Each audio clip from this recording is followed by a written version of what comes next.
Oke, udah siap nih buka warung hari ini. Hmm, semoga laris. Waalaikumsalam, monggo. Sampun, monggo, monggo. Udah siap semua ini masih anget-anget. Enjay, monggo. Monggo, monggo Pak. Waduh, alhamdulillah pagi-pagi udah rame ini warung. Dari mana ini Bapak Ibu? Oh, dari Batu langsung ke sini. Oh, oke. Monggo, monggo. Waduh, makasih loh Bapak Ibu udah mampir ini ke warung warung pinggir kali ini. Iya Warung gitu apa ya. namanya ini Mbak? Wapirli, warung pinggir kali. Oh, Masya Allah, pantesan adem ini soalnya di atas Aduh, kali ya. Inje. Oke, baik nih. Sahabat telusur Banyu, Assalamualaikum warahmatullahi wabarakatuh. Jumpa lagi di podcast PUSDA Jawa Timur, ruang bincang yang selalu mengalirkan inspirasi seputar air, lingkungan, dan masa depan kita. Dan sahabat telusur Banyu, ancaman krisis air kini semakin nyata di depan kita dan kekurangan air tidak hanya menjadi eh, atau terjadi pada musim kemarau, tapi juga mulai kita rasakan di musim penghujan, jumlah penduduk juga mempengaruhi. Nah, hari ini kita akan membahas tema yang menarik Bapak Ibu, karena ini juga bidangnya Bapak Ibu sekalian nih. Kita akan ngobrol-ngobrol bersama dengan sahabat telusur Banyu semua. Sudah bergabung bersama kita di sini ada Bapak Hermawan Some, Dewan Sumber Daya Air Jatim, Komisi Daya Rusak. Ya Pak, terima kasih sudah hadir. Kemudian juga ada Ibu Dewanti Rumpoko dari Komisi D, Dapil 6 Fraksi PDI Perjuangan DPRD Jawa Timur, dan juga Bapak Siadi dari Komisi D, Dapil 6 juga Fraksi Golkar DPRD Jawa Timur. Berarti ini dari Batu tadi langsung ke sini ya Bapak Ibu?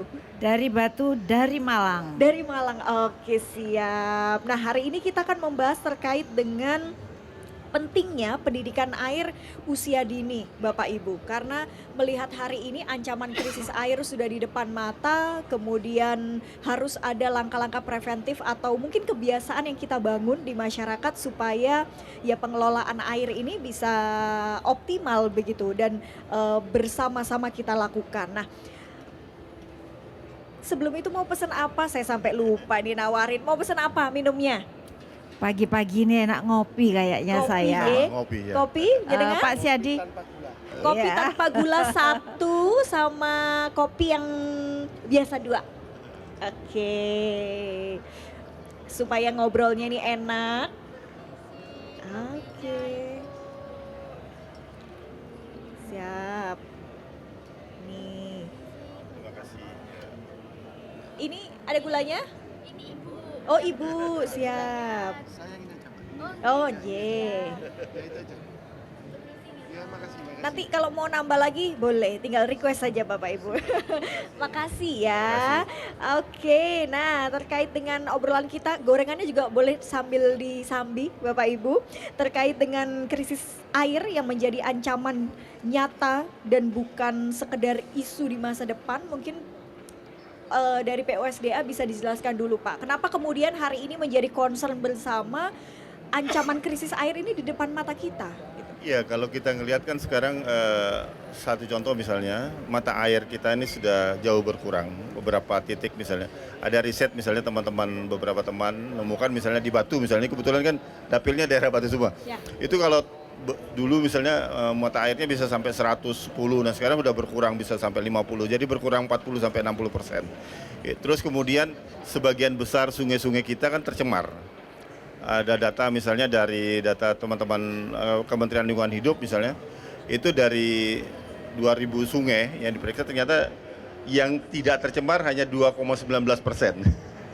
Sebagian besar tercemar. Kemudian selain itu kalau bicara tentang air tanah, sebagian besar air tanah di perkotaan sudah tidak bisa lagi dikonsumsi karena tercemar E. coli terutama. Nah ini yang fakta ini yang secara kualitas berkurang, secara kuantitas juga berkurang. Nah ini yang menurut saya harus sudah kita mulai pikirkan dan jadi masalah serius sebenarnya ke depan. Ya.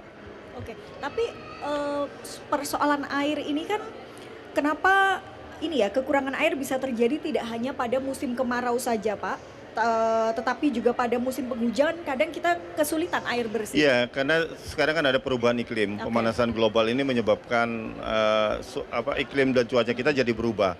Kalau dulu biasanya kan kalau kita bicara musim kemarau itu biasanya kan orang pasti akan ngomong bulan April sampai Oktober. Terus Oktober sampai April musim hujan. Sekarang udah kacau semua kan karena pemanasan global itu. Maka sekarang ada istilah kemarau basah katanya. Nah, ini yang mungkin perlu jadi perhatian kita. Tapi kemudian ketika hujan pun debitnya jadi lebih banyak. Jadi kalau dulu misalnya satu gelas misalnya kita umpamakan air hujan ini satu gelas jatuhnya 6 bulan. Sekarang jatuhnya 3 bulanan.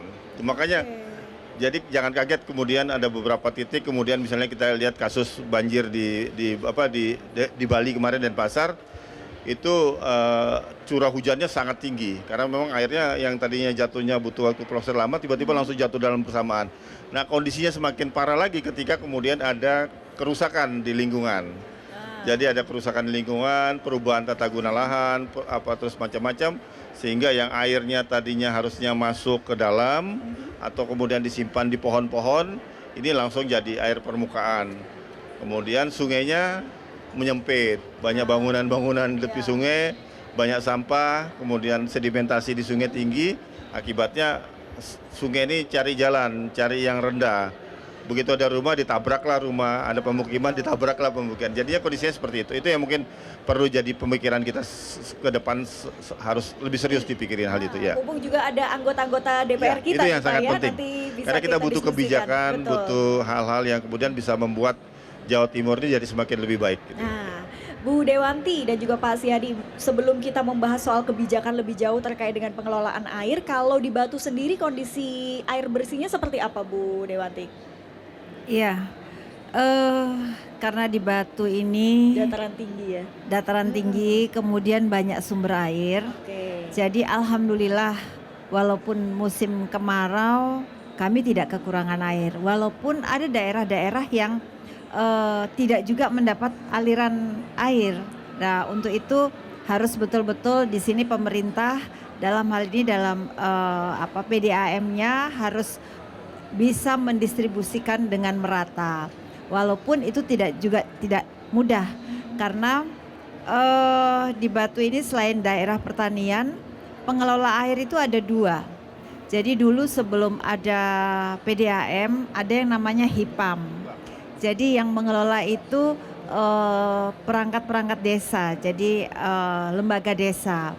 Nah, seiringnya waktu yang kemudian sudah ada PDAM, tetap lembaga desa ini mengelola airnya itu karena situasi kondisi, yaitu pipa-pipa PDAM belum bisa sampai, apalagi yang sampai ke atas-atas gitu. Nah, ini yang kemudian agak menjadi sebuah bukan masalah, tetapi harus dipikirkan tentang SDM dari HIPAM tersebut. Karena dengan belum siapnya SDM, kadang-kadang para pengelola HIPAM ini kemudian menarik air langsung dari sumber yang kemudian mengalirkan kepada pelanggan-pelanggannya tanpa memikirkan hal-hal yang itu bisa nanti menjadi perusak lingkungan. Nah, ini yang kami waktu kebetulan saya sebelum jadi anggota DPRD ini adalah wali kota Batu. Jadi mulai mengedukasi, memberikan workshop tentang bagaimana pengelolaan air. Walaupun itu tidak mudah, Mbak.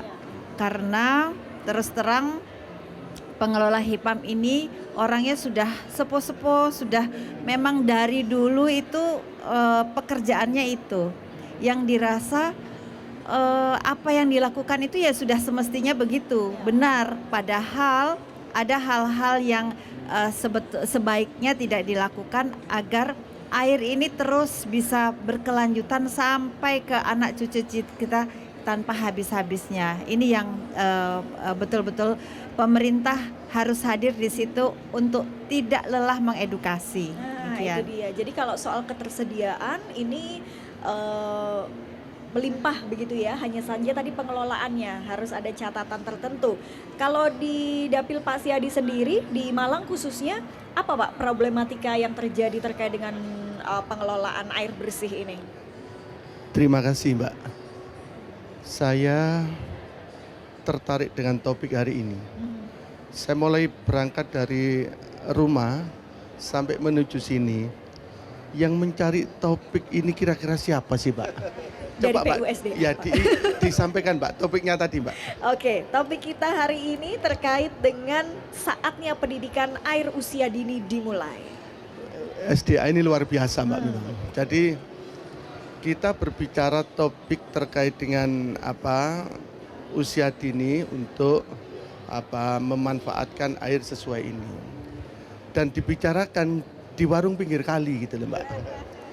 Kalau sudah berbicara air, Pak, memang ini tidak hanya kita berbicara hari ini, tapi kita berbicara masa depan.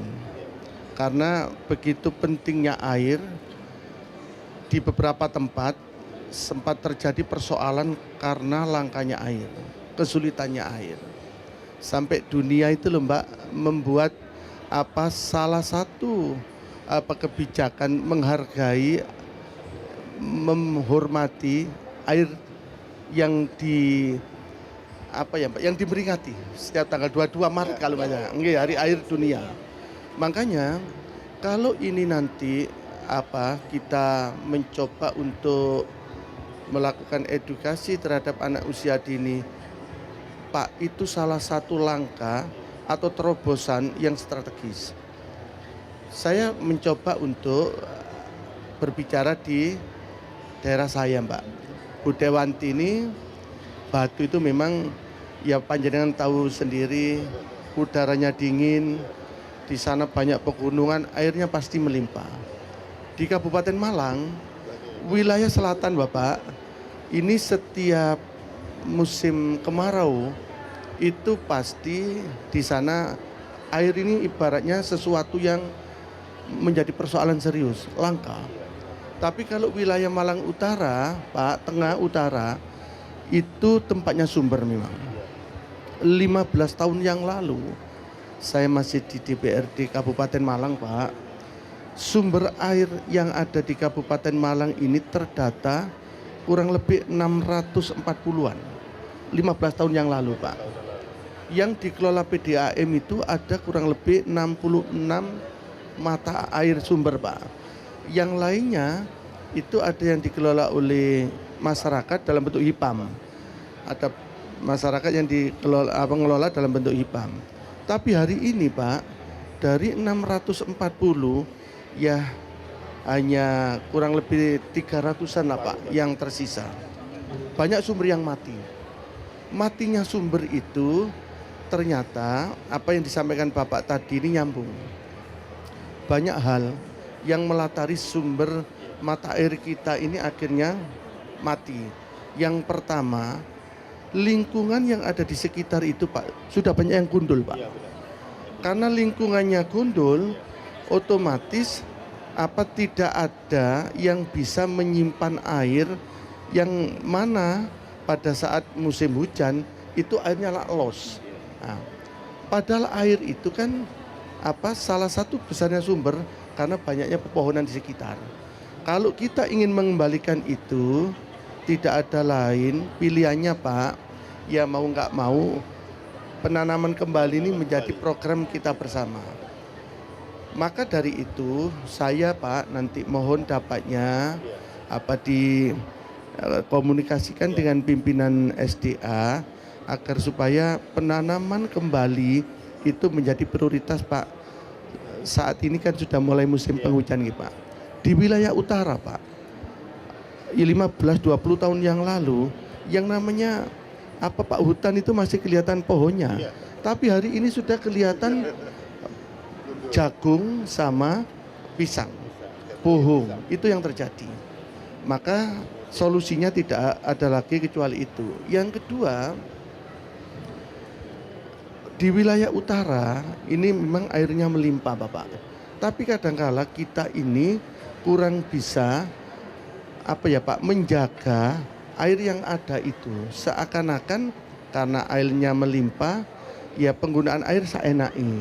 Ini saya mencoba mendengarkan dari panjenengan tadi itu kan, ya kita hari ini kan melalui anak kita itu harus diajari bagaimana memanfaatkan air ini sebaik mungkin. Maka dari itu ya moga-moga melalui tema hari ini ada gerakan nyata terkait dengan pemanfaatan air Pak, atau penggunaan air ini. Kalau itu dilakukan Pak, saya yakin sumber daya air provinsi ini selalu mendapatkan apa ya Pak, amal ibadah yang tidak akan pernah putus Pak. Karena di wilayah selatan itu Pak, orang mandi sekali itu sudah bersyukur. Bahkan ada yang tidak pernah mandi karena sulitnya air. Pada saat PDAM terlambat untuk mensuplai air, ya bisa dikatakan Pak, ini jangankan untuk mandi, minum saja susah. Maka dari itu di kesempatan ini saya terima kasih kepada sumber daya air provinsi. Tema ini moga-moga mengilhami kita semua bahwa air itu bagian dari kehidupan yang ada di muka bumi ini dan wajib hukumnya untuk diselamatkan di eman-eman. Kalau kita tidak melakukan itu, lambat atau cepat persoalan serius akan menimpa kita. Betul. Baik, terima kasih Pak Siadi. Tadi juga ada beberapa faktor yang menyebab pengundulan ini ya, pohon-pohon sehingga serapan air juga menjadi terbatas, dan juga tadi problem terkait dengan ada daerah yang kemudian airnya melimpah tapi juga ada yang tidak ada. Nah, apakah PUSDA tidak ada skema atau mekanisme khusus Pak sehingga saling melengkapi, misalnya daerah yang kemudian tidak memiliki sumber daya air yang melimpah kemudian bisa dialirkan melalui daerah yang lebih melimpah atau lain sebagainya? Iya, kalau kebetulan kan saya di Dewan Sumber Daya Air, kami lagi mendorong terus pemerintah untuk bagaimana melakukan penghijauan tadi. Sisi lain yang dilakukan adalah misalnya ada gerakan untuk biopori atau sumur resapan. Nah, saat ini di Dinas PU Sumber Daya Air itu lagi menggodok ada semacam surat edaran untuk mewajibkan semua instansi pemerintah, terutama yang Jawa Timur, karena surat edaran ini kan baru sebatas berlaku untuk internal. Itu membuat sumur resapan, wajib membuat sumur resapan, atau misalnya bisa juga nanti dinas-dinas tertentu membuat adopsinya tidak harus di kantornya, tapi bisa adopsi misalnya di daerah-daerah tertentu di Batu atau di Malang dan segalanya. Ini sedang kami usulkan, ada surat edaran. Akan lebih bagus kemudian ke depan mungkin nanti perlu dukungan teman-teman dewan. Itu bagaimana kemudian ini jadi pergub atau perda. Karena salah satu cara untuk mengembalikan air ke dalam tanah adalah dengan cara-cara tadi, dengan cara-cara sumur resapan, biopori dan segalanya. Kalau penanaman pohon oke, tapi kan kadang kalau teman-teman di Dinas PU kan bukan bagian dari mereka. Jadi teman-teman Dinas Kehutanan dan teman-teman ada KLH, DLH, atau misalnya biasanya kalau di Jawa Timur ini ada teman-teman dari Jasa Tirta. Biasanya memang punya program-program yang lari ke sana. Tapi menarik memang, jadi kerusakan tadi memang harus bisa diatasin. Dan penanaman kembali perlu, tapi juga perlu ada upaya-upaya misalnya bagaimana memaksa air ini masuk ke dalam tanah dengan cara tadi, sumur resapan, kemudian biopori, atau embung-embung yang mungkin dikuatkan supaya air ini masuk ke dalam tanah, mengisi air tanah, jadi tidak jadi air sungai yang berbahaya, nanti bisa menyebabkan banjir dan segalanya. Itu mungkin ya. Kita juga masih kurang embung begitu ya, Bapak Ibu ya, terkait karena beberapa kali ini Komisi D juga menyoroti bahwa kita perlu kembali membangun embung dan lain sebagainya, semakin banyak. Kalau yang secara teknologi tadi sumur resapan, perbanyak sumur resapan. Sebenarnya kan beberapa dinas PU, kemudian teman-teman di BPWS Berantas, kemudian Jasa Tirta juga ada program-program itu. Cuman mungkin tahun ini sepertinya agak berkurang karena efisiensi itu. Nah ini yang mungkin perlu didorong ke depan jadi lebih banyak lagi, karena terutama daerah-daerah yang kritis ya, tadi Malang Selatan, kemudian daerah Tulungagung, kemudian daerah Trenggalek itu mungkin perlu didorong, karena ketika kemudian air tanah masuk ini sebenarnya kan untuk menguatkan, untuk mencegah terjadinya longsor juga sebenarnya ya. Oke, tapi kalau terkait dengan Perda Bu Dewanti dan Pak Siadi, apakah sudah ada Perda khusus yang dibuat ya untuk pengelolaan air atau memang ada yang perlu entah direvisikah atau memang perlu digodok bersama untuk kita membuat Perda terkait dengan pengelolaan air ya? Monggo, siapa nih Bu Dewanti apa Pak Siadi yang mau? Monggo Iya. Bu Dewanti. Iya Mbak. Ada. Untuk perda pengelolaan air sebetulnya sudah ada ya Iya, Pak sudah ada. Hewan? Iya. Sampun itu tahun mohon maaf saya 2016 ada 2016 iya. sebetulnya sudah ada. Makanya ketika perda itu ada, memang kami harus menjadi orang yang menjadi Iya. lembaga yang bisa mendampingi untuk bisa dijalankan. Tapi memang karena dianggap mungkin ini bukan sebuah apa namanya, walaupun ini sebetulnya prioritas air ini, tetapi ketika kita sudah situasi kondisi kehidupan sehari-hari, sepertinya air ini tidak menjadi sebuah pemikiran yang khusus gitu. Saya melihat contohnya begini, kalau kita sekarang setiap hari, kalau ini alhamdulillah pakai Lama banget. apa namanya cangkir yang cantik ini. Iya. Tapi biasanya kalau di pertemuan-pertemuan, rapat-rapat, kita selalu mendapat suguhan itu dengan air mineral yang kemasan. Kemasan.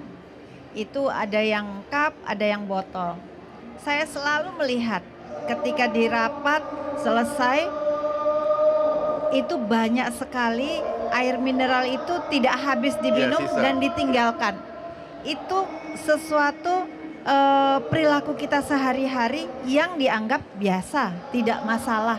Padahal ketika itu dikumpulkan, itu bisa menjadi mandinya benar. teman-teman di Malang Selatan. Iya, benar. Nah, ini yang saya tadinya ketika rapat, habis rapat minum masih seperempat, saya pulang itu, saya tadinya malu untuk membawa pulang karena itu apa namanya masih ada. Karena saya lihat teman, tapi saya menganggap aduh ini nanti Sayang. sisa Iya, saya benar. siapa yang mau minum, pasti dibuang. Iya.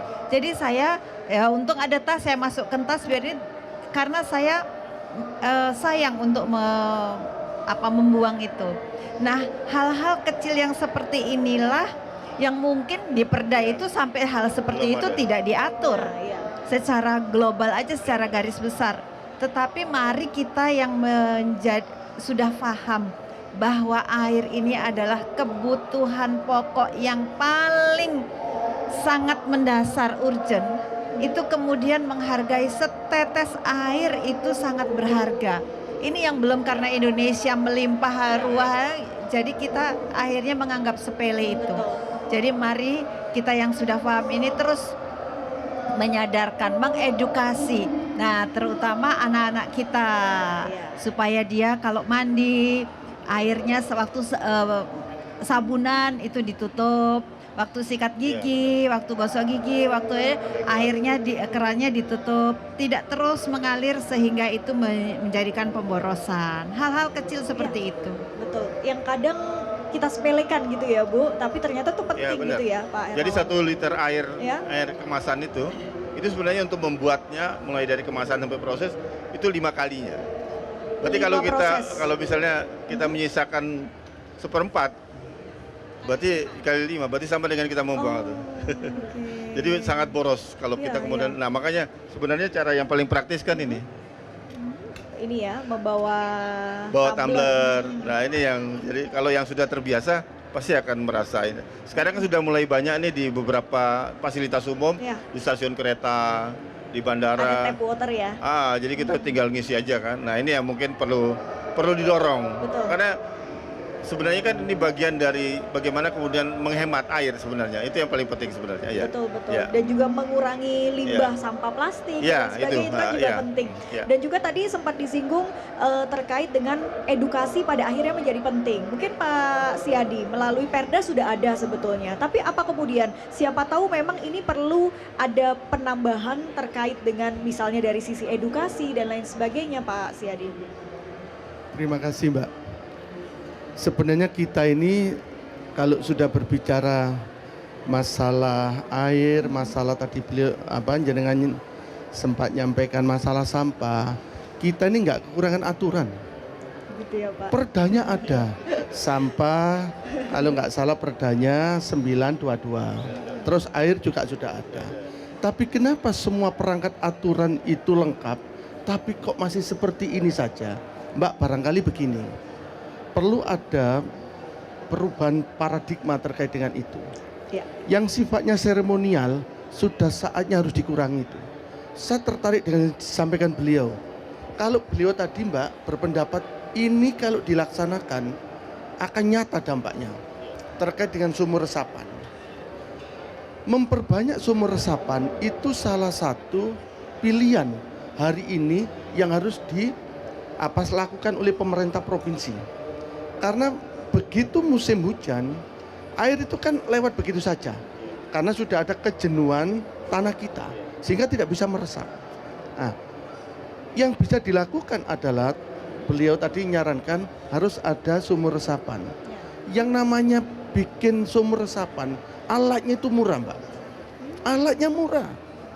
Maka dari itu, moga-moga melalui silaturahim ini Bapak dan Ibu nanti ya banyak yang melihat sehingga timbul atau tergerak untuk melakukan aksi nyata memperbanyak sumur resapan dengan membagikan banyak alat untuk membangun sumur resapan.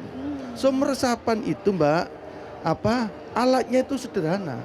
Dan saya yakin kalau kelompok-kelompok masyarakat yang peduli, apakah itu petani, itu dibantu dengan itu, Mbak, akan muncul jutaan sumur resapan di Jawa Timur. Makanya Mbak, saya itu kadang-kala melihat situasi ini, ya ada keprihatinan. Karena begitu musim hujan atau kemarau di selatan, itu tidak ada bedanya. Airnya juga langka.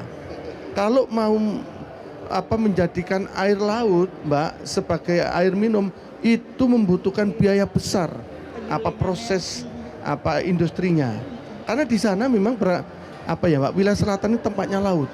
Mulai dari Blitar sampai ke Lumajang itu ada 49 pantai. Jadi ya saat ini sempat masyarakat di wilayah selatan itu pikirannya sudah mencoba menyampaikan ke kita ini gimana kalau air laut ini bisa diproses menjadi air bersih, air minum atau air mandi. Beberapa waktu yang lalu sempat ada tim yang mencoba untuk mengkaji, ternyata biayanya tidak kecil dan peralatan yang menurut tim itu yang pernah dilakukan itu dari Jerman. Dan kalau itu dilakukan, APBD-nya Kabupaten Malang Mbak nggak bisa bangun. Bisa selama 3 tahun, 4 tahun Bunda. Karena APBD Kabupaten Malang itu kan 4,3 triliun. Nah, pengadaan itu memang tidak murah. Sehingga pilihannya tidak ada lagi kecuali yang disampaikan oleh beliau, sudah hari ini kita harus sepakat. Kelangkaan air itu problem nyata. Ya sudah, sumber resapan itu yang menjadi alternatif, nggak ada lagi pilihannya Mbak. Kecuali itu. Nah, kalau sudah seperti itu, ya sudah, jangan berbicara biayanya besar. Sebenarnya kalau mau hitung-hitungan berapa sih untuk pembelian alat membuat sumur resapan berapa sih? Makanya kita sekarang sudah saatnya untuk berpikir yang normatif-normatif saja lah. Nggak usah yang Mbak, yang menghayal-hayal, yang akhirnya nggak ada input yang jelas. Mungkin itu yang memang perlu disampaikan dan alhamdulillah ide ini dari beliau juga. Itu alternatif, nggak ada pilihan lain Mbak. Oke. Sumur resapan tadi dikatakan cukup murah ya Pak? Jadi ada model yang resapan yang teknologi itu ada yang biopori, ada yang sumur resapan. Kalau sumur resapan kita pakai bis beton sebesar, tapi juga kalau biopori dia diameternya kecil-kecil dan ini bisa lebih cepat. Tapi sebenarnya ada juga sekarang teman-teman di daerah ini bikin namanya biopori jumbo atau giant biopori. Misalnya saya satu ada misalnya dia Pak. Jadi yang menarik kan sebenarnya tidak hanya di masyarakat. tapi kan di sekolah juga banyak nih, sudah mulai banyak. Saya punya misalnya, kami punya di kampung dampingan di MTS 2 Turen. Jadi mereka luas, kawasannya luas karena ada asramanya. Ketika dulu tuh sering banjir, tapi kemudian mereka bikin namanya giant biopori bahasanya mereka. Jadi dari bis beton, kemudian masuk dua bis beton, jadi sampah dimasukkan ke situ, kemudian air dengan cepat ngeresap. Kenapa cepat ngeresap? Karena ada sampah. Sampah ini kan membuat biopori, membuat lubang-lubang yang cacing datang, serangga datang, sehingga airnya begitu datang dia cepat meresap. Nah itu akhirnya setelah mereka bikin beberapa biopori, giant biopori tadi, itu nggak pernah banjir lagi sekolahnya. Nah ini yang perlu. Jadi sebenarnya kan tidak kalau di desa, di kampung, di hutan-hutan menarik sebenarnya.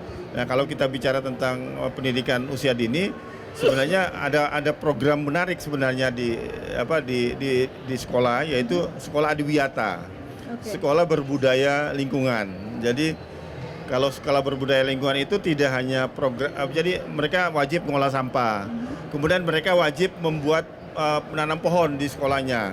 Jadi karena semakin banyak pohon, nilai verifikasinya jadi semakin tinggi. Nah kemudian yang berikut adalah tentang air, konservasi air. Jadi mereka biasanya buat misalnya sumber resapan, kemudian menampung air hujan, kemudian bikin biopori, kemudian kadang ada beberapa dari mereka kemudian memanfaatkan air cuci tangan, air bekas wudhu, kemudian diolah lagi, dipakai lagi.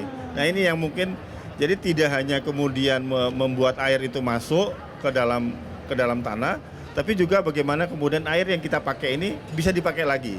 Jadi misalnya air bekas wudhu, air bekas cuci tangan, kemudian dipakai untuk nyiram, ditampung, difilter sedikit, kemudian dipakai untuk siram-siram tanaman. Ini kan cara-cara yang sebenarnya sudah bisa dilakukan di sekolah-sekolah adiwiyata sebenarnya itu. Sebagai bentuk edukasi juga ya. Jadi sedari dini itu sudah diajarkan. Ya, sudah mulai.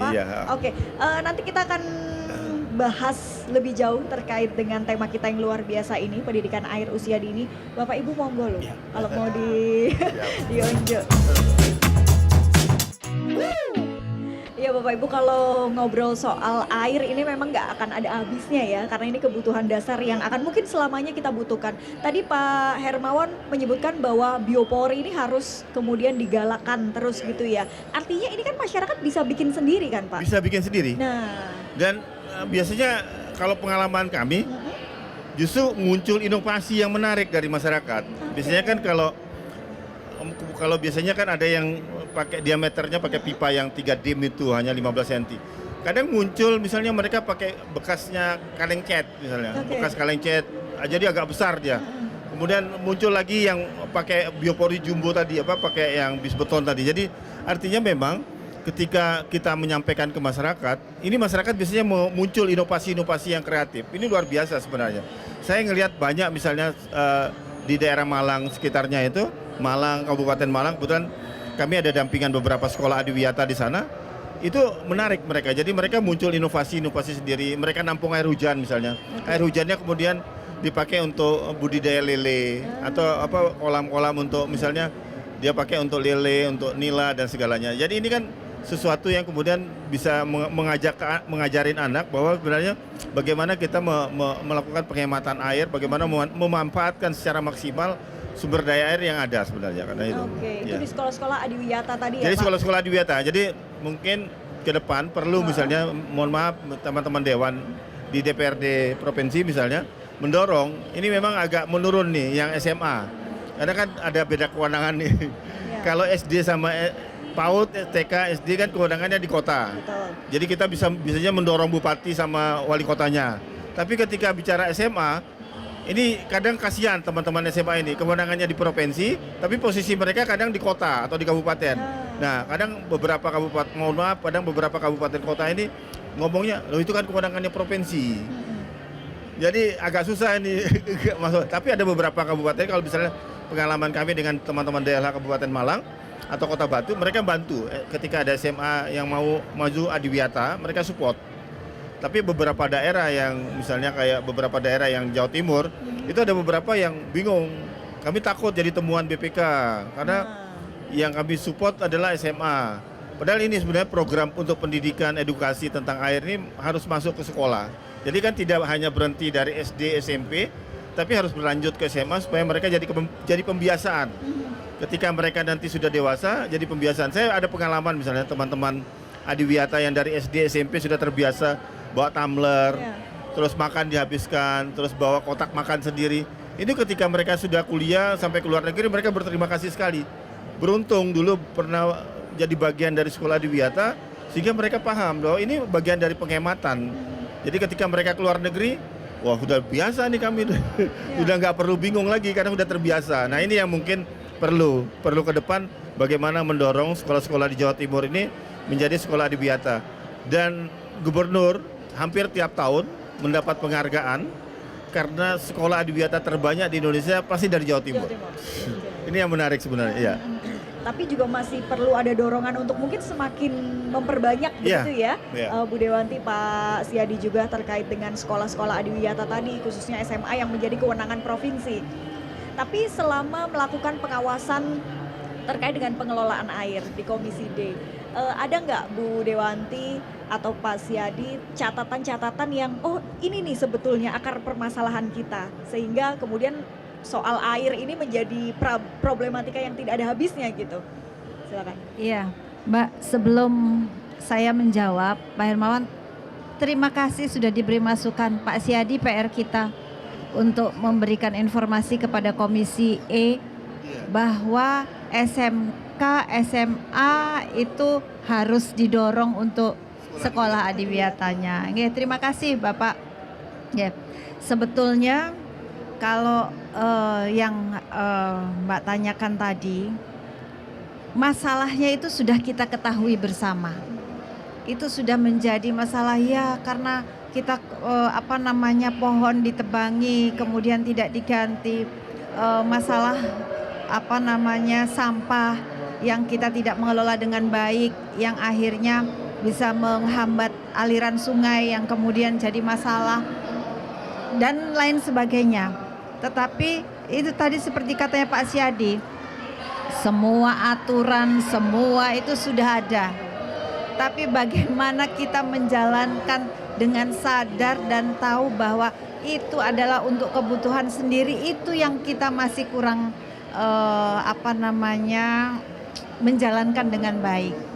Ada sebagian orang memang sangat peduli, tetapi ada sebagian besar orang lain yang tidak peduli. Kenapa saya bilang begitu? Mohon maaf ini kalau ada yang tersinggung. Jadi di Batu, saya contoh di Batu lagi ya Mbak ya. Itu kan awalnya hulunya Sungai Brantas. Jadi Sungai Brantas itu awal ada di sumbernya di daerah Sumber Brantas namanya. Nah, sehingga kami pemerintah itu selalu mengingatkan kepada masyarakat, kita ini hulunya Sumber Brantas. Ketika kita tidak menjaga baik kebersihan, apalagi mencemari sungai, itu berarti kita juga mengotori, mencemari dan membuat tidak sehat penduduk masyarakat yang dialiri oleh Sungai Brantas ini. Dan itu adalah dosa bagi kita karena kita memberikan sesuatu yang tidak baik bagi masyarakat yang di bawah. Jadi kita harus menjaga. Nah, karena itu ada komunitas yang namanya Sabers Pungli, sapu bersih nyemplung kali. Itu digagas dari masyarakat Kota Batu sendiri untuk bisa menjaga aliran Sungai Brantas ini dengan baik. Jadi membersihkan sungai, kemudian menanam pohon ketika pinggiran-pinggiran sungai itu dirasa gundul dan sebagainya. Itu luar biasa.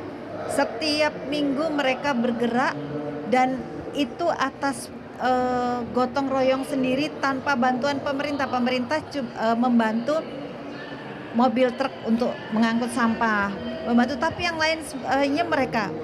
Nah, itu kan betapa luar biasanya. Tetapi di sisi lain, minggu berikutnya loh, kok masih ada sampah yang baru di situ. Nah, kami kemudian mengedukasi masyarakat yang di sekitar Sungai Brantas. Bu, Bapak, tolong sungainya dijaga ya. Karena ini adalah sumber kehidupan kita dan sebagainya, ini biar dia bilang loh, sanes aku loh Bu, yang bukan kita Bu yang membuang. Itu orang dari sana naik sepeda motor membuang, katanya gitu. Itu adalah hal-hal yang sangat sering sekali, sehingga kita berpikir ada sekelompok orang yang sadar, tetapi ternyata masih banyak juga yang belum sadar. Ini yang harus menjadi PR pemerintah untuk bisa bagaimana semua masyarakat itu sadar, sehingga orang-orang seperti komunitas Sabers Pungli ini menjadi sudah dipunyai rasa kepedulian, rasa ingin lingkungannya sehat, rasa ingin menjaga lingkungan itu ada. Seperti itu Mbak. Jadi mudah-mudahan juga acara ini menjadikan masyarakat kita sadar bahwa kita harus menjaga lingkungan. Nah, itu dia. Jadi kesadaran akan Jadi menjaga banyak sebenarnya lingkungan komunitas-komunitas di daerah yang muncul, yang masuk ke masyarakat, ke sekolah. Misalnya saya di Batu ada misalnya teman-teman Sona Bening misalnya.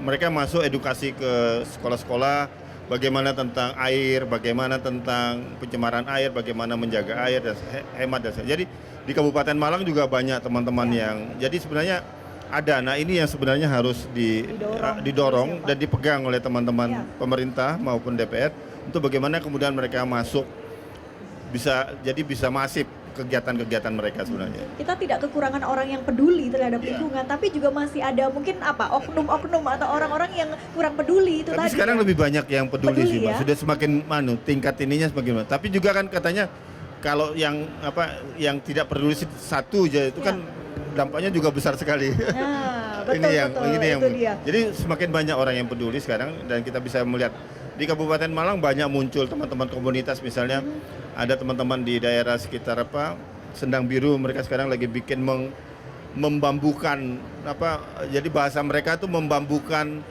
hutan di sana. Jadi mereka menanam bambu. Jadi bukan pohon, jadi menanam bambu di daerah sana supaya menjaga air tanah, menjaga sumber mata air yang di daerah kawasan di sekitar Sendang Biru. Jadi ada beberapa teman-teman yang kemudian muncul. Ini yang mungkin harus perlu inisiasi bagaimana kemudian direplikasi di daerah-daerah lain itu. Dan juga ini bisa menggerakkan semangat yang lainnya juga ya, karena mungkin contoh kalau kita melihat misalnya orang Indonesia ke Singapura misalnya, itu kan secara tidak langsung mereka langsung tertib ya, tidak buang sampah sembarangan. Tapi kalau di sini mungkin karena melihat ada sampah ya udahlah saya ikut buang juga. Nah, atau mungkin secara regulasi ini juga perlu diterapkan Pak Saidi, sanksi-sanksi terkait dengan misalnya menjaga air, kemudian buang sampah sembarangan yang berkaitan atau gimana? Terima kasih Mbak. Perda kita ini kelihatannya masih belum berbicara tentang sanksi ya. Oke. Hanya di sana kalau itu kelompok-kelompok masyarakat melaksanakan itu memang ada penghargaan. Tapi sanksinya sepertinya belum. Sanksi biasanya kewenangan kabupaten kota. Nah, jadi memang kan jadi agak susah gitu ya. Jadi kadang ada penghargaan dari provinsi. Ya, walaupun kabupaten kota Bapak selama ini karena saya ini 15 tahun Pak sudah di Kabupaten Malang itu yang namanya perda ada sanksinya nggak ada Mbak. Harusnya Mbak karena perda ini sanksinya nggak ada, kewajibannya Satpol PP untuk penegak perda itu bisa dijalankan. Kalau kita berbicara tentang tegaknya perda itu secara konsisten, Mbak, insya Allah mulai sampah, mulai kelangkaan air dan beberapa mata air sumber yang mati, Mbak, itu tidak terjadi begitu cepat hari ini. Kelihatannya masih belum ada mimpi yang kolektif tentang itu. Ini membutuhkan mimpi bersama. Kalau sifatnya masih sporadis, ini nggak akan mampu menjawab persoalan ini. Betul. Suatu misal contoh hari ini, memang di beberapa tempat di SLTA itu ada sekolah adiwiyata ya Pak. Bahkan kalau sudah berbicara masalah air, ini seharusnya tidak harus hanya di tingkat level-level itu, tapi anak usia dini pun harusnya sudah diwajibkan untuk mengetahui manfaatnya air ini begitu pentingnya. Kalau saya boleh usul agar supaya ini ada gerakan yang terstruktur, masif, ya nggak ada salahnya Mbak, di lembaga-lembaga usia dini itu ya sudah melalui pemerintah dibuat saja kurikulum yang diberlakukan di sekolah-sekolah itu. Begitu pentingnya tentang air ini. Kalau ada kurikulumnya, saya yakin ini akan ada kesamaan pola pandang dalam berbicara tentang manfaat dan pentingnya tentang air. Memang harus ada mimpi yang kolektif, Mbak. Kalau enggak, ya sampai kapanpun situasinya ya ini saja gitu loh. Saya sebenarnya sama Bu Dewanti, sama Pak Hermawan, ini kan punya kewajiban moral untuk itu. Tapi saya berharap masyarakat juga bersama-sama, karena berbicara air ini itu berbicara kehidupan, bukan hari ini, untuk masa depan. Lah kalau kita ternyata enggan, itu susah. Makanya saya titip kepada Pak Hermawan ya Pak, jangan sampai dinas provinsi begitu mudah untuk menyetujui pemotongan pohon besar yang ada di pinggir jalan sepanjang pohon itu tidak ada persoalan, tidak keropos dalamnya. Karena saya melihat beberapa kali itu Pak, yang terembusi besar-besar itu ternyata banyak dipotong. Padahal itu ratusan tahun. Alasannya ini nanti bisa ganti dengan beberapa bibit. Mbak ngapunten, satu pohon besar yang ada di pinggir jalan ini, contohnya di Lawang itu paling enggak ratusan tahun karena peninggalan Belanda. Begitu ada kepentingan pembangunan, ini setuju untuk dipotong, Mbak, diganti 10.000 pun pohon tidak akan menggantikan itu. Karena terumbu ini kan ibaratnya pohon yang rakus terkait dengan polusi. Ya, dia polusi itu rakus. CO2 yang paling Terus banyak. yang kedua, terumbu ini Mbak ibaratnya mampu menampung jutaan liter air pada saat musim hujan. Makanya saya kadang-kala itu dalam hati berpikir, jangan karena kepentingan pembangunan mengorbankan yang ini memang bagian dari masa depan kita. Betul. Kadangkala itu yang belum dimiliki semuanya. Ya. Makanya saya berharap ya ini harus ada keinginan bersama, mimpinya bersama kalau kita ingin merubah situasi ini. Nek enggak Mbak, nunggu lambat atau cepat kita akan menghadapi problem serius tentang langkanya air bersih untuk kita. Betul. Jadi butuh kesadaran kolektif tadi ya. Tapi terkait dengan tadi penebangan pohon dan lain sebagainya, ini kan masuk dalam kewenangan Pak? Dinas. Ya, dinas yang lain lagi. Dinas yang lain lagi. Ya. Nah, otomatis kan ini butuh koordinasi. Tapi sebenarnya sudah ada peraturannya kan. Okay. Sudah ada peraturannya. Memang penegakannya kadang dilemanya di situ. Misalnya dulu pernah ada satu kasus misalnya ketika pembuatan jalan tol Surabaya Mojokerto, kemudian pelebaran jalan di daerah Wringin Anom, itu kan akan menebang pohon-pohon asam yang usianya 50 sampai 100 tahun. Kemudian beberapa anak sekolah kemudian protes ke saat itu Pak Gubernur Pak Gubernur kemudian ketemu dengan Wakil Gubernur, akhirnya disepakatin pohon itu tidak boleh ditebang, tapi dicabut, diangkat, kemudian dipindahkan. Oke. Dan ternyata memang bisa tumbuh ketika dipindahkan, tapi memang butuh biaya. Tapi pohon-pohon ini kemudian digali dan orang kita pintar. Kalau di luar kan pakai alat yang canggih ya. Ternyata orang-orang kita bisa menggali dan memindahkan dan tumbuh. Oh, luar biasa. Jadi saya ada ngelihat itu ada sekitar 40 pohon kemudian yang usianya 50 sampai 100 tahun digali kemudian dipindahkan dan sekarang tumbuh di beberapa tempat pemindahan tadi. Pohon asam yang usianya 100 tahun. Nah, mungkin kayak gitu solusi-solusi seperti itu. Tapi kemudian bisa juga mungkin kalau yang untuk di daerah-daerah yang hutan dan segalanya memang yang mungkin perlu dipikirin selain tadi resapan, mungkin juga perlu mencoba istilahnya sekarang ada reboisasi alami. Jadi sebenarnya kan kalau kita nanam itu butuh proses panjang, butuh waktu lama. Betul. Tapi kalau kemudian hutan itu dibiarkan, dijaga, tapi tidak disentuh oleh manusia, kemudian dibiarkan tumbuh sendiri, prosesnya lebih cepat. Proses hidrologinya juga. Sebenarnya tapi mungkin ada masalah juga. Kalau dulu kan banyak burung, ada burung rangkong, ada burung apa.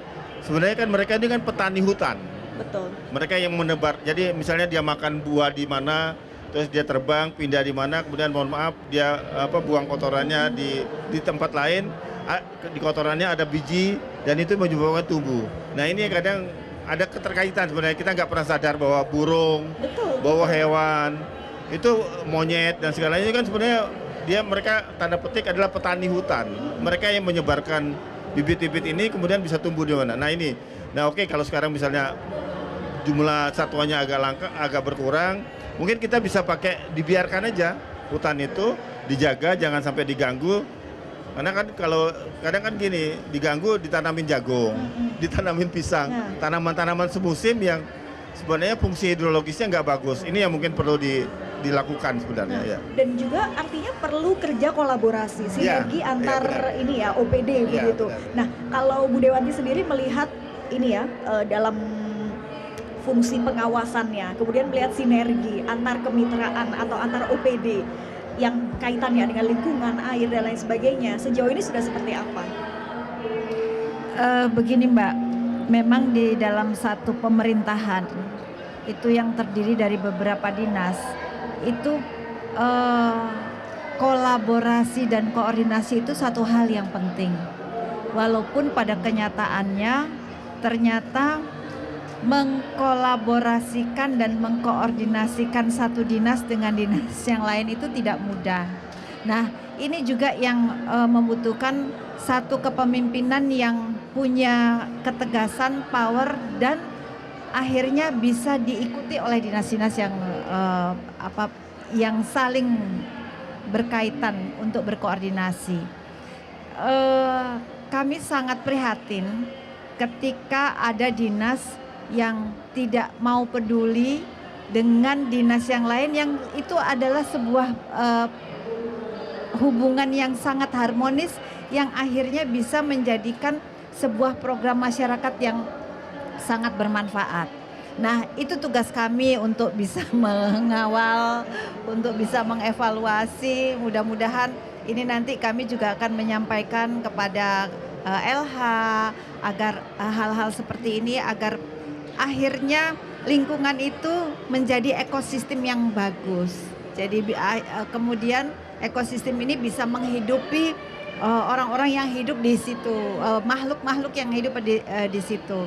Mudah-mudahan walaupun sekali lagi itu tidak mudah, tapi insya Allah kepala-kepala dinas di Provinsi Jatim adalah orang-orang yang punya pendidikan dan punya pemikiran yang luas, sehingga insya Allah itu akan bisa mudah untuk dilakukan. Oke. Tapi kalau contoh Pak Hermawan, seperti halnya kalau di luar negeri itu kan ada tap water ya, bahkan di setiap jalan tuh ada. Kalau misalnya Indonesia ingin seperti itu mahal nggak sih Pak anggarannya? Nggak mahal sebenarnya, dan itu sebenarnya sudah dilakukan di sekolah di Wiyata. Oh. Jadi sekolah-sekolah di Wiyata tuh mereka sudah bawa tumbler, wajib bawa tumbler. Jadi kemudian mereka pakai galon, air galon. Ya, air galon. Ada beberapa sekolah misalnya kayak di Surabaya, ada keran siap minum misalnya. Nah ini kan kadang kan butuh kerjasama dengan PDAM. Itu prosesnya nggak istilahnya pengolahannya nggak. Kalau dia bawa galon, dia bawa tumbler, selain hemat loh kan harganya jauh, tapi dia juga pasti habis airnya tadi. Pengalaman kami memang kalau ada di satu acara pakai gelas air kemasan itu sebagian besar pasti nyisa separuh loh. Ya tadi diomongin Bunda tadi kan kelihatan tuh memang benar. Jadi tidak hanya di kantor tapi di beberapa. Nah sebenarnya dulu sebelum COVID banyak kabupaten kota atau provinsi sudah wajib pakai galon, pakai tumbler, bawa tumbler. Beberapa kabupaten misalnya Kabupaten Malang, Kabupaten Blitar itu ada gerakan bawa tumbler. Belakangan ini mungkin muncul di Banyuwangi, di beberapa kabupaten mulai muncul bawa. Surabaya bahkan kalau kita nggak bawa tumbler kita nggak bisa minum karena rapatnya nggak disediain lagi air kemasan. Nah ini kan menarik sebenarnya cara-cara yang bisa dilakukan itu. Nah mungkin juga perlu mendorong misalnya peran BUMN. Bagaimana BUMN kemudian membuat tadi tempat-tempat air minum siap minum tadi, keran-keran siap minum di beberapa titik masuk. Ini yang belum ada kan di terminal misalnya. Kalau di apa? Kalau di kereta kan di stasiun kereta kita sudah nemu, di bandara sudah ada. Kemudian di beberapa pasum misalnya beberapa taman misalnya di beberapa kota sudah ada itu. Ini yang mungkin perlu salah satu cara edukasi bagaimana kemudian kita hemat air, kemudian kan pasti dibawa. Kalau bawa tumbler kita juga pasti biasanya habis airnya. Nggak mungkin, kadang jarang sekali kita buang ya. Ya. Oke, dan itu untuk anak-anak membiasakan sedari Ya, dini jadi seperti kalau apa? misalnya di sekolah di Wiyata itu sudah jalan sebenarnya. Oke. Bagaimana kemudian ini didorong lebih masif, karena tidak semua kabupaten kota ini kuat dalam hal adiwiyata. Kalau misalnya kota Malang, Kabupaten Malang, kemudian Blitar, Surabaya, Madiun itu sangat intensif. Tapi ada beberapa kabupaten kota yang mohon maaf pemerintah kabupatennya tidak terlalu intensif untuk mendorong sekolah-sekolah adiwiyata. Oke. Kalau misalnya salah satu misalnya di Madiun tuh kepala sekolahnya kalau nggak bisa membawa sekolahnya jadi adiwiyata itu jadi bagian dari penilaian. Nah, penilaian utama dari sekolah adiwiyata salah satunya di air tadi, konservasi air. Nilainya cukup tinggi untuk itu. Jadi menurut saya kalau misalnya untuk salah satu model pendidikan usia dini untuk konservasi air ini yaitu mendorong sekolah jadi sekolah adiwiyata. Nah, kuncinya kalau untuk SD sampai SMP kan di kabupaten kota. Tapi kalau yang SMA di teman-teman di provinsi. Oke. Tapi kalau sampai hari ini Pak nyampe 50% sekolah-sekolah di Jawa Timur yang sudah adiwiyata? Angkanya masih di bawah 30%. Tapi cukup, tapi itu termasuk tertinggi di Indonesia. Jadi setiap tahun ini misalnya saya kebetulan salah satu tim verifikasi untuk sekolah adiwiyata di Jawa Timur. Tahun ini ada sekitar 300 sekolah. 300 sekolah yang mengajukan, nanti akan mendapat penghargaan sekitar 200 sekolah. Ada kriteria. Dan mereka salah satu poinnya wajib. Tumbler, wajib punya sumber resapan, wajib punya biopori, wajib punya resapan air, dan wajib punya pengolahan air. Jadi misalnya kalau program penghematan masuk. Jadi kalau kerannya netes itu harus diganti. Oke. Kan itu terus kalau misalnya wudhu, air wudhu mereka tampung lagi airnya, kemudian dipakai nyiram. Cuci tangan, kalau mau masuk, kalau mau apa cuci tangan. Nah, keran-keran cuci tangannya masuk lagi ke tempat-tempat taman. Jadi nggak dibuang percuma, diresapin airnya. Itu indikator-indikator untuk Ya, salah satu memberikan indikatornya itu penghargaan selain ya? sampah sama penanaman pohon. Nah, penanaman pohon juga kan ada kaitan dengan air. Ya. Jadi ketika misalnya jadi di sekolah itu misalnya kalau sekolahnya misalnya 100 orang, 500 dengan guru, dia harus punya minimal 500 pohon juga, 500 tanaman. Jadi ada penilaian-penilaian seperti itu. Nah, ini kan air itu kan sebenarnya disimpannya di pohon sebenarnya kan. Jadi air tanah itu kan sebenarnya nyimpannya di pohon. Nah, ini kan bagian dari itu. Jadi mereka harus punya tadi upaya-upaya konservasi. Jadi mungkin salah satu caranya dengan tadi mendorong sekolah untuk jadi sekolah adiwiyata. Itu artinya kalau sejauh ini sampai hari ini Pak, mereka yang memang sudah punya inisiatif kemudian mengajukan supaya mendapat penghargaan itu, atau memang PUSDA datang ke sekolah-sekolah Bukan, ini untuk di bawah mensosialisasikan? kewenangannya DLH biasanya. Oh, DLH. DLH Jadi ya. mereka wajib. Mereka biasanya ikutnya ada penghargaannya adiwiyata kabupaten atau kota. Mereka tahun ini misalnya di adiwiyata kabupaten sekolah, nilainya 80 misalnya. Ya. Terus kemudian nanti 70-an. Nanti misalnya tahun depan dia bisa ikut provinsi.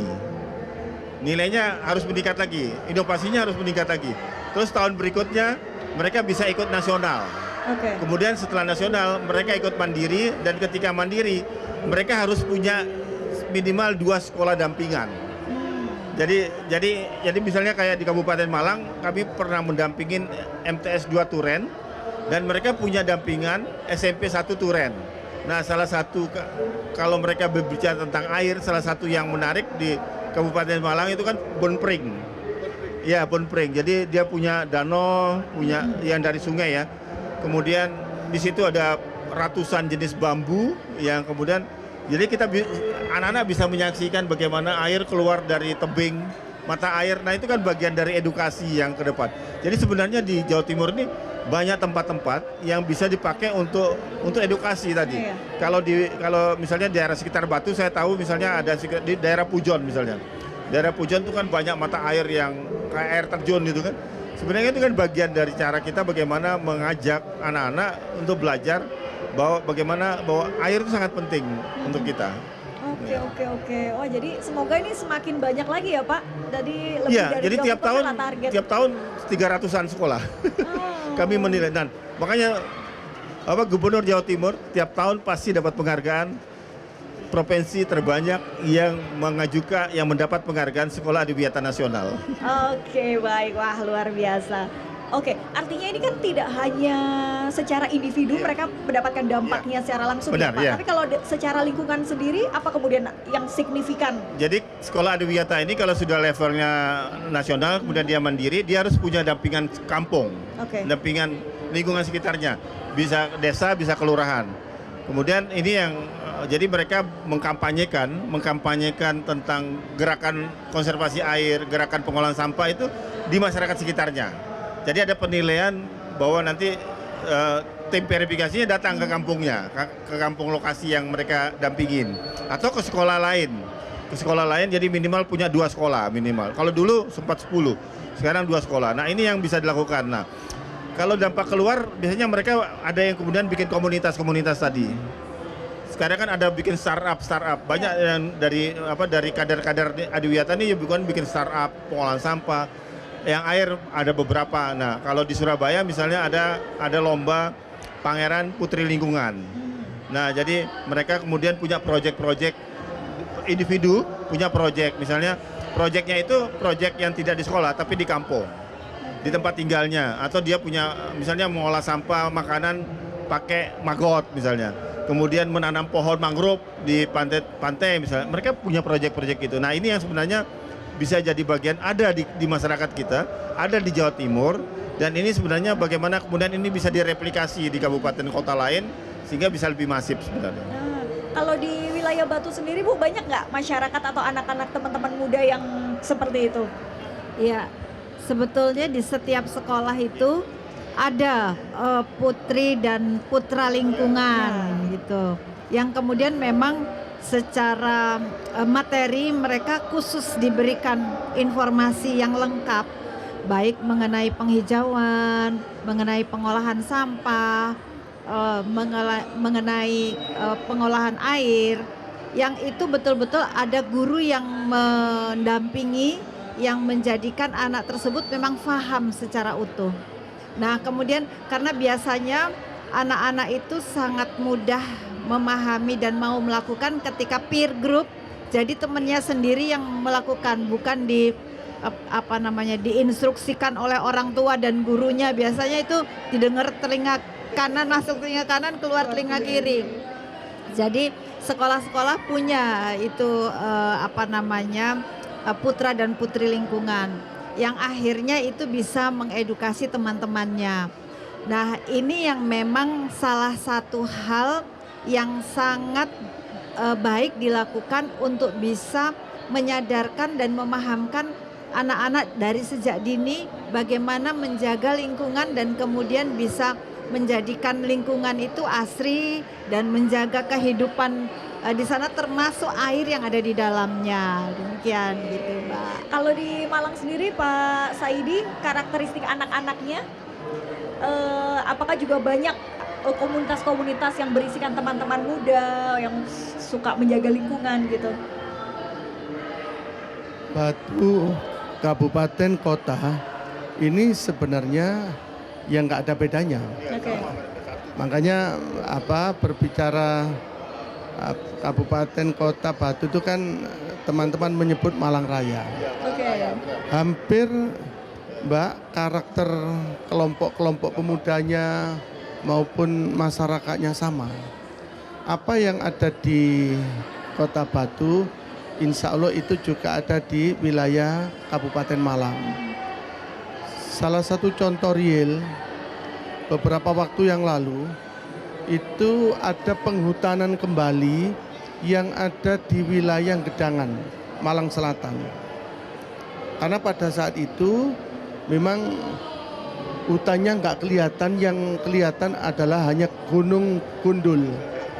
Begitu kelompok-kelompok pemuda, terus kelompok-kelompok masyarakat sadar bahwa itu perlu ditanami kembali, akhirnya sekian tahun, ya antara 15 tahunan lah, itu baru muncul air sumber di lingkungan segitu.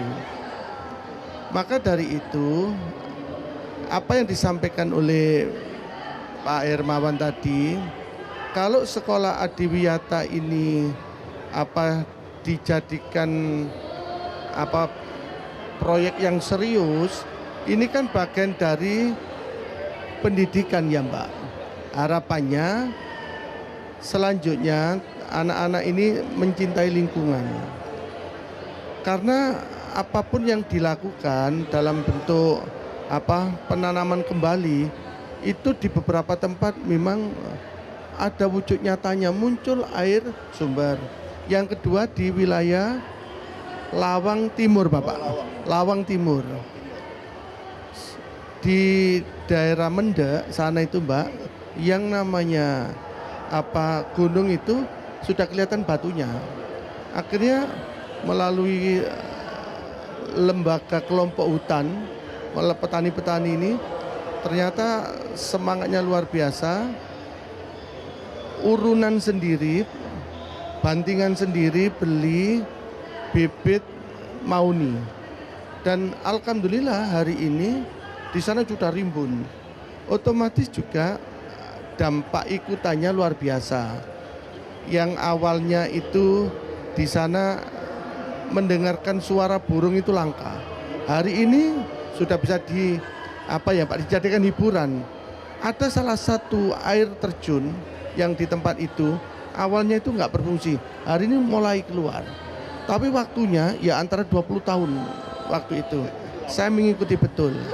Maka dari itu, kalau kita ini berbicara terkait dengan merawat air, merawat bumi, ya ini kan bagian dari alam yang kita pijaki ini ya.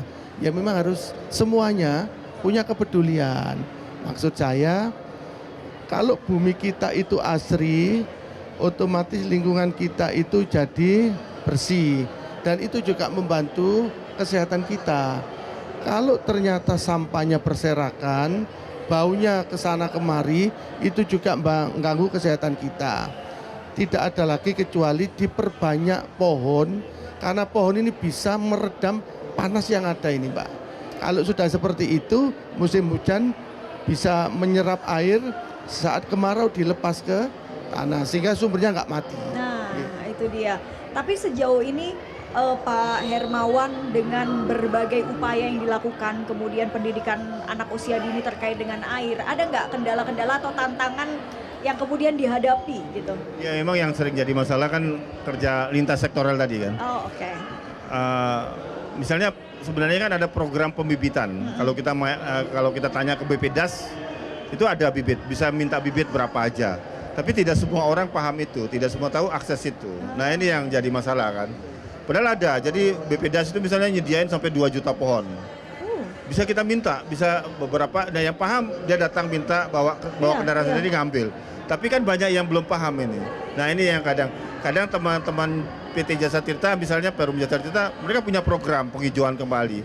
Tapi kemudian kan tidak semua kawasan mereka bisa lakukan. Mereka paling kan harus ngambilnya das berantas. Ketika penghijauannya harus ke Dampit sama Jatirejo, Sitirejo mungkin nggak bisa teman-teman Perum Jasa Tirta masuk. Nah ini yang memang perlu bagaimana kolaborasinya ke depan, itu yang penting. Tapi sekarang kan sudah mulai banyak nih teman-teman BUMN yang mengeluarkan CSR-nya untuk penghijauan. Nah ini yang mungkin mudah-mudahan nanti ada penghijauan, kemudian ada sumur resapan, ada biopori. Nah ini yang karena kalau kita bicara APBD mungkin pasti terbatas. Karena banyak kan ya. Nah mungkin ini peran-peran swasta, peran-peran BUMD dan ini yang mungkin bisa didorong untuk ke sana. Itu yang paling penting sebenarnya, karena nggak mungkin kemudian semuanya harus ditangani oleh pemerintah. Harus ada kolaborasi dunia usaha, kolaborasi masyarakat.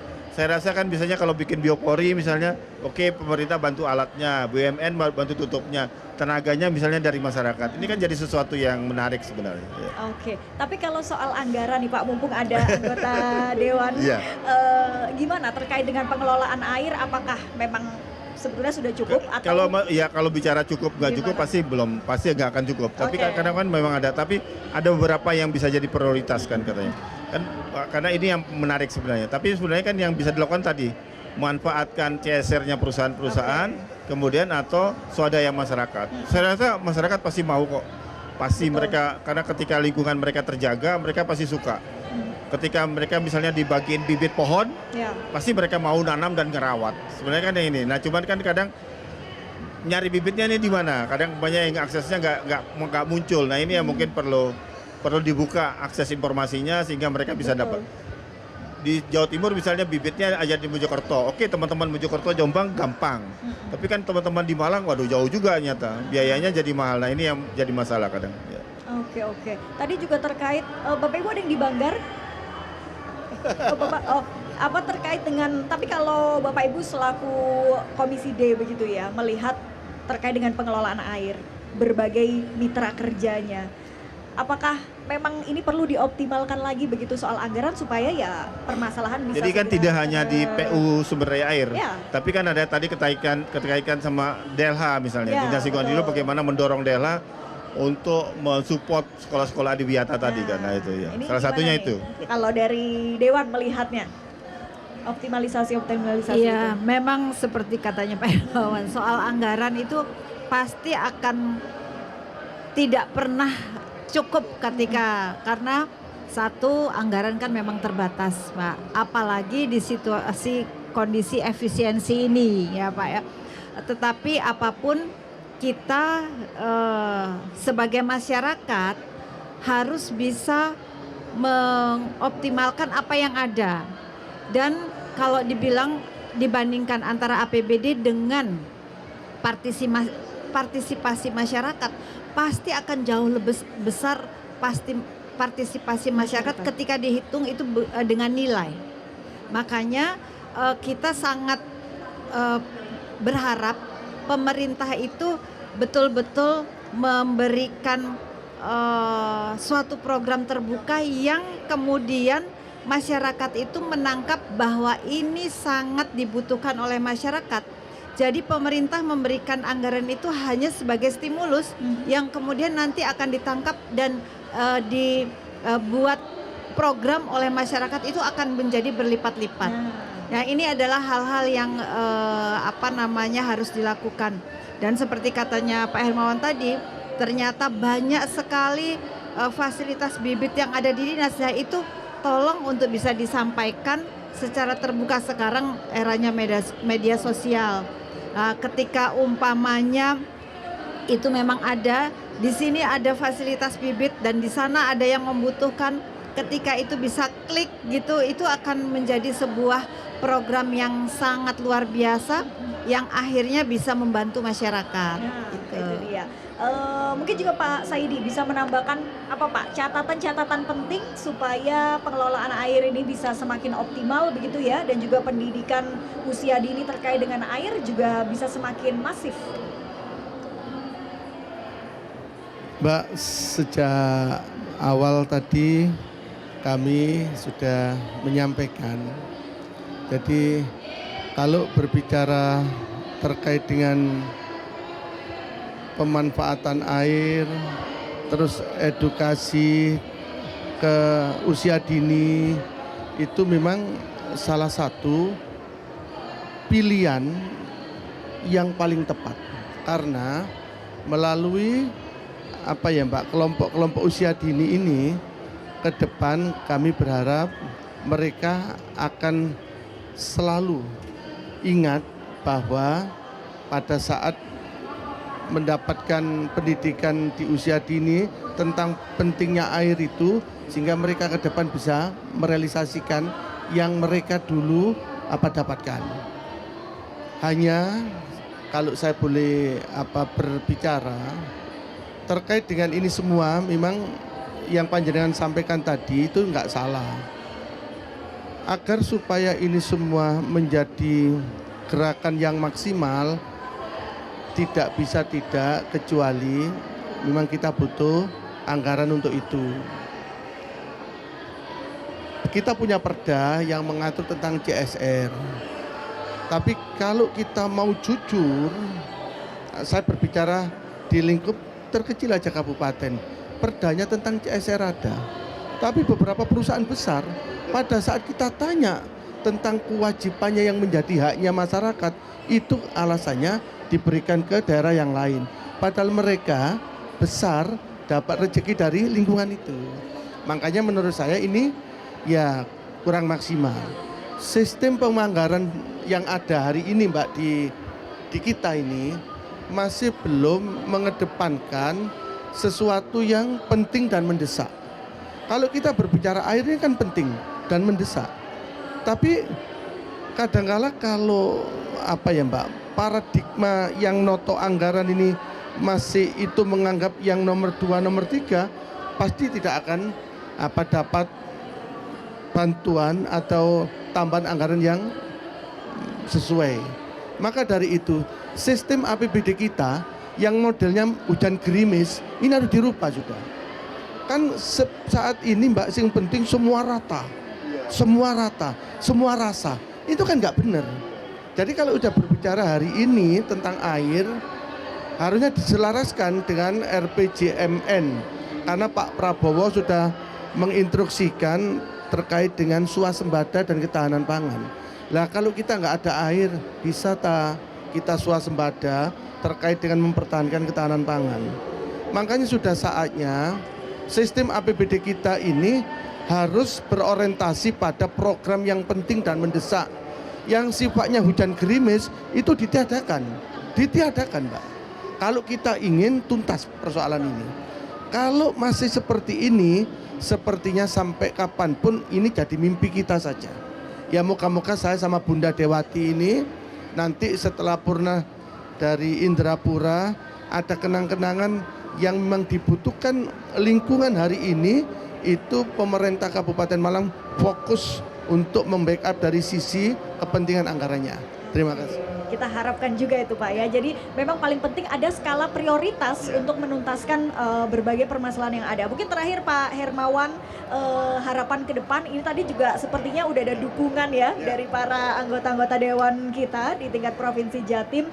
Harapan ke depan Pak supaya ini bisa semakin masif untuk gerakan pendidikan anak usia dini khususnya terkait dengan air dan juga mungkin apa yang diharapkan dari PUSDA ke depannya. Iya, kalau saya ngelihat kan salah satu cara untuk pendidikan usia dini untuk air ini adalah lewat sekolah adiwiyata tadi. Ya. Ini yang harus didorong. Nah, kebetulan Bapak Ibu ini kan di Komisi D juga. Salah satunya kan di Dinas Lingkungan Hidup. Jadi mungkin ke depan harus mendorong DLH Jawa Timur bagaimana kemudian semakin memasifkan sekolah-sekolah adiwiyata, mensupport itu. Ini yang paling penting pertama. Kemudian ini kalau pesan saya yang paling penting sebenarnya kadang kan gini kita ini masih ngeremehkan tentang krisis air. Ya. Kenapa? Karena 70% bumi kita ini kan air. Padahal 96% dari air kita ini adalah air asin. Air laut, asin. Jadi hanya 3% air kita air tawar. Nah, yang menarik dari 3% ini hanya 1% yang bisa dimanfaatkan untuk air kebutuhan sehari-hari. Karena 2% ini kan tersembunyi di kutub dan dalam air tanah yang dalam. Ini kita nggak pernah ngerasakan itu, kita nggak pernah bayangin. Pikiran kita kan, air kita banyak melimpah. Padahal hanya 1% dari air kita yang bisa. Nah, ini mungkin penting sekali disampaikan, bisa jadi edukasi kita semua bahwa memang ini yang paling penting. Buktinya sekarang sudah mulai banyak mata air, sudah mulai berkurang. Air sungai-sungai tercemar, air tanah mulai tercemar lagi. Kemudian di beberapa titik air-airnya sudah mulai bahkan sudah mulai hilang mata airnya. Nah, ini jadi gerakan penghematan harus kita mulaikan dari sekarang. Dan gerakan kedua adalah bagaimana kemudian mengembalikan air hujan ke dalam tanah. Kemudian yang ketiga adalah bagaimana mengolah air yang ada, kemudian kita bisa manfaatkan semaksimal mungkin. Itu yang paling penting. Oke, baik. Itu ya, dulur atau sahabat telusur Banyu semuanya, ini wajib menjadi catatan kita bersama.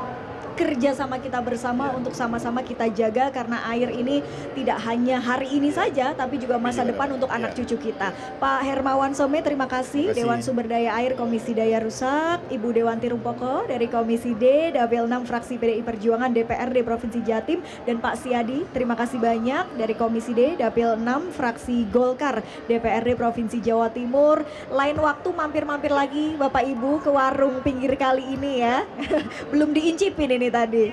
Baik, Siap, baik, dan juga untuk sahabat telusur Banyu semua, terima kasih sudah menyaksikan podcast PUSDA Jatim, dan terus saksikan ya untuk kita sama-sama menjaga lingkungan kita, menjaga air kita demi kelangsungan hidup kita di masa yang akan datang. Saya Silka Suarizona, Assalamualaikum warahmatullahi wabarakatuh, sampai jumpa.